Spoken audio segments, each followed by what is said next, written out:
I'm going to be putting on a full weather enclosure onto this John Deere 100 series riding mower. Now this weather enclosure will also fit 200 series riding mowers that have the cargo mount system. So I'll start by unboxing it. We'll get it all put together. That way you guys can check it out. So if you'll stick with me here, we'll get started.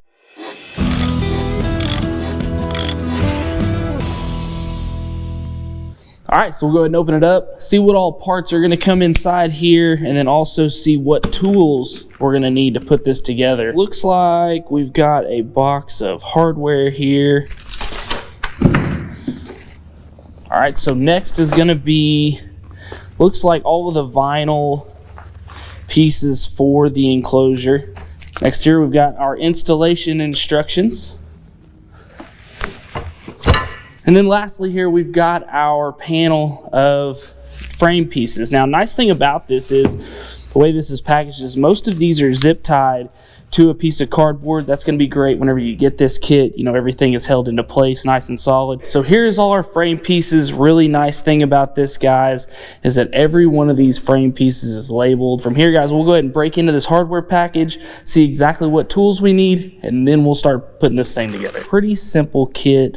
We've got 4 bolts here, these 4 longer bolts with the matching washers and nuts. Now these are going to be our main mounting bolts and nuts for the frame pieces for the front and the rear. Now we've also got a couple of spacers here. These are going to be for mounting your rear bracket.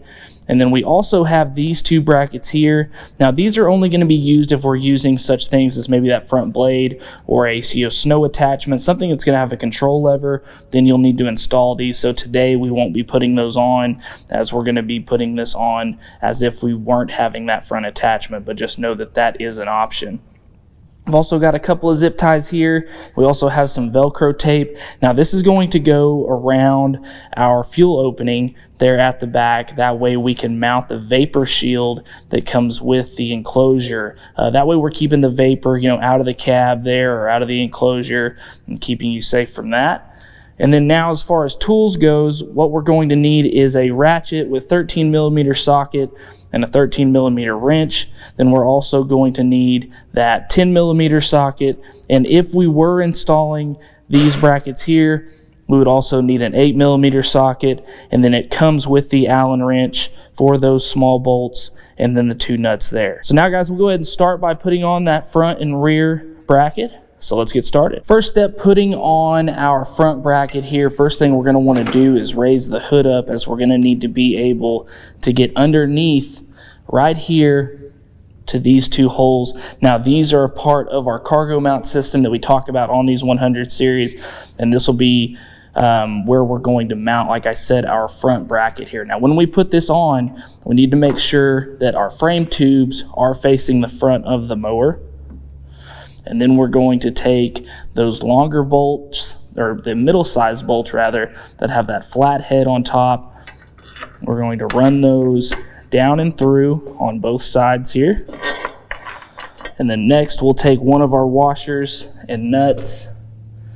And we'll go ahead and start those on the underside. And we'll just go ahead and tighten those down. Then we can go ahead and close the hood here, and next we'll just go ahead and pop off these rubber caps. So next we're going to go on with our front frame pieces. Now the first 2 pieces that you will need for this are labeled B and C.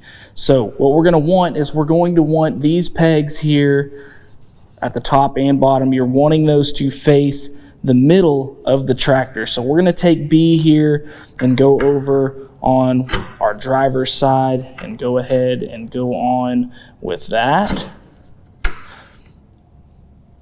And then we'll go on with C over here on the passenger side. And then the next 2 pieces that we're going to want are I and J. Now I is going to be our lower support, so we'll go ahead and go on with it first. Now what I suggest doing here is going on one side with the bottom, and then on one side here with the top, and then that way you don't get yourself in a bind when you're going on to the other side. So next I'd go ahead and line these up, kind of get them set into place where they both line up, and then we can go on and fully attach those with the snaps. All right, now we'll move to the rear. So now let's go on with our rear bracket. Now, one thing that you will not find in the operator manual, but I can tell you from putting these on, is that as you can see here on the bracket, it doesn't really tell you which way this needs to go on. Do I need to go with my longer pieces facing down, or do I need to flip it and have them going up? And I can tell you that they do need the longer pieces here on your bracket need to be facing up. That way your holes line up when you're going on with your rear supports. So make sure when you're putting this on, even though our danger label may be upside down, you do need to have the longer pieces here on the ends of your bracket facing up. So now where we're going to mount this, we're going into our cargo system here that we talk about a lot on these 100 and 200 series tractors. This will mount right here on the back. So first thing that we're going to do is take that long bolt and that smaller washer, go ahead and put it onto the bolt and then run that through the frame. Next, we're going to take our spacer. That will go on underneath, and then we will actually run that through this larger hole here.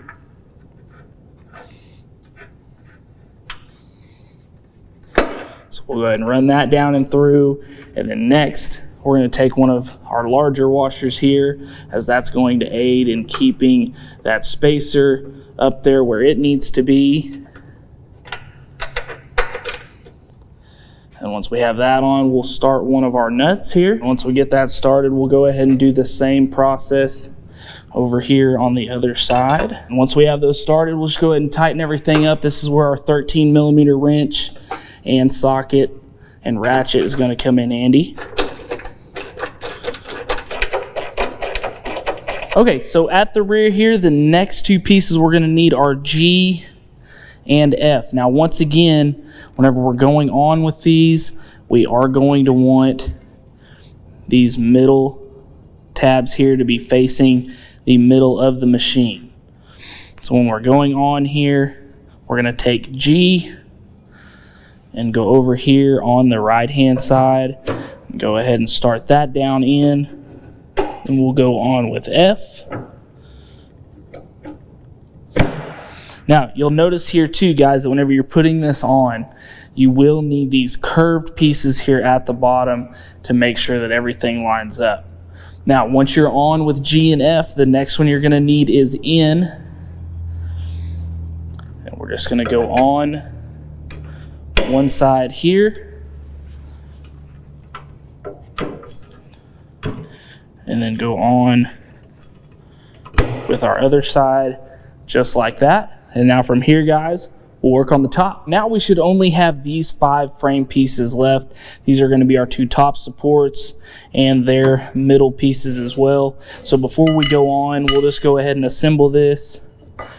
We'll start with M going on here at the back, and then L here in the middle, and then K here towards the front. And then once we're on with those, we'll attach them to D here. And once we have that all together, now we can put it on top.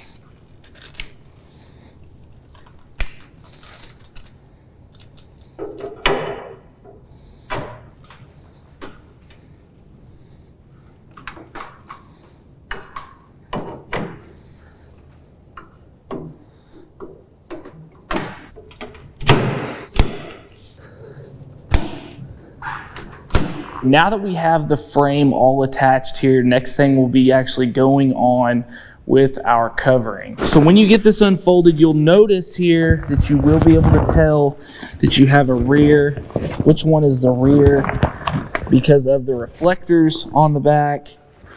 And then so what we'll do is we'll start here by working around the front.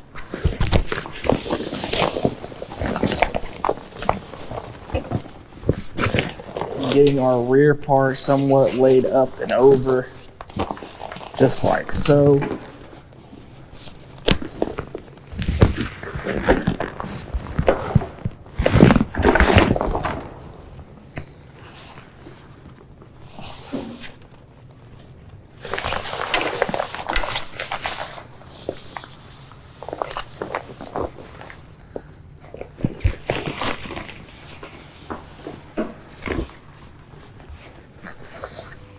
we get that started, start to work those edges around, getting everything lined up.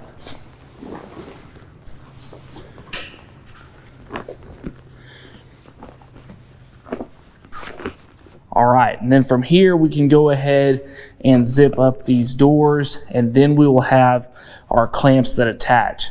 Now, one of the things that we talked about before is that piece of Velcro stripping that we have that comes with the kit.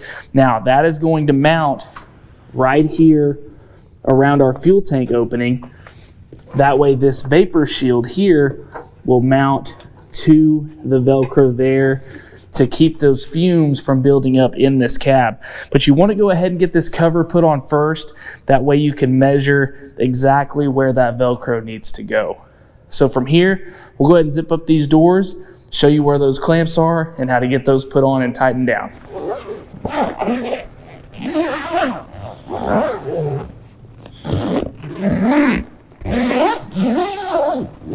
So one thing is we'll want to pull down and get the covering as tight as we can pulled down from the top here, because our bottom pieces here are magnetic, and so they will attach to your fender deck there with magnets here at the bottom. So now we're gonna have a set of clamps here at the front and a set at the rear. So we'll go ahead and show you both of those places and get those attached. So starting out, we're over here on the left-hand side of the machine. Now these are the clips that we're talking about that are going to actually mount to our fender. The first thing that we need to do is find this hole here in the fabric, and we need to run our brake pedal through this hole. That way it is inside the cab and it's sealed off from the outside.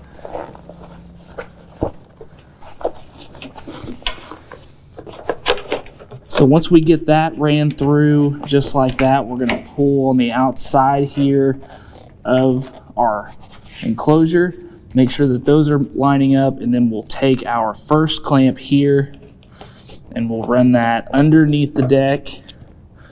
Make sure that it's tight. If you can, you have room to pull that slack, you can pull on this bottom tab here and tighten that up. And then next we'll go ahead and grab our other clamp here and go under the side of the deck. And then you're just going to want to work this fabric around, getting it down here next to the side of your fender, just so we're keeping as much of that air out as possible. Now we'll go ahead and move to the right hand side and do the same thing over there. Now on our right hand side, we won't have those pedals to run through on this model, as they actually sit into the fender deck. But if you did have a model that still has a pedal that comes on the outside, you once again have that opening there that can go through. We don't have that here on this model, so we're just going to loosen up these clamps, pull them down onto the fender deck underneath.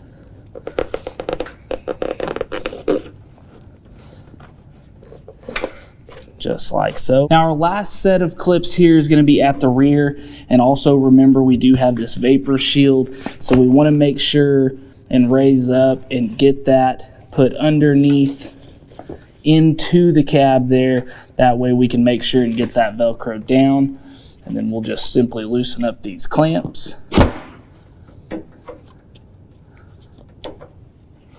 Grab those and start to pull those tight, and do the same thing on both of our outer ones.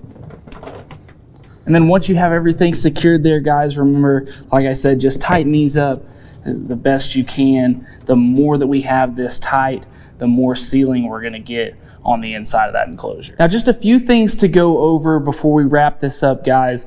Now, this is what we look like when we have the fully installed weather enclosure for the 100-200 series. Now, I talked about some of the venting that this has. So you do have vent panels here on the front that run all the way down, also here at the top, and along the back. Now, this cab is meant to be a weather enclosure, so it's going to keep most of the wind, the rain, the snow, things like that off of you. But just keep in mind that you are going to have these vent panels that are going to allow some of that air to come in. So it's not going to be a full enclosure. You know, if it's raining outside, you may still get a little bit of moisture coming in the side here. But I just want you to know these things, so whenever you're looking at one of these, you know fully what to expect. Now, you're going to have double zipper systems here on the doors, to where if you needed to open up just the top, you could. And if you need to get out, your zipper's down here at the bottom, of course, will run all the way up and open out just like a door. So if we were to open that up, we can get in just like that. You can do the same thing on the other side, so you do have doors on both sides. You're also going to have these openings here on the side, so if you need to just reach out, maybe grab something, whatever those things may be, you do have a zipper there for opening. You're also going to have these zippers here in the front, like we talked about. Maybe we're adding those front attachments where we're going to have different control levers and things coming in. You do have those openings there as well. And then you're also going to have one here at the front where these zippers will open up to open up the front of your enclosure, whether that is to get air or whatever those things may be. And then also do not forget, because it's very important, to make sure and get that vapor seal Velcroed down. Now, when you do that, when you go to install that Velcro stripping, they do suggest that you give that 24 hours to cure onto the surfaces before you go and attach and try to pull off your vapor seal. So make sure to do that whenever you're doing this install. But guys, I hope you liked this video. I hope this video helped you out. If it did, we just ask that you'd hit that like button and also give us a subscribe, as that helps us out as well. Now, if you're watching this video and you feel like this is something that you definitely need for your machine, I'm going to leave a link in the description below where you can go to get that. And while you're in there, guys, also, if you have any other parts needs for your John Deere lawnmowers, tractors, gators, whatever those things may be, make sure to check that out. And as always, guys, thanks for watching. We'll see you next time. Hey guys, make sure to go buy your parts right here and subscribe right here.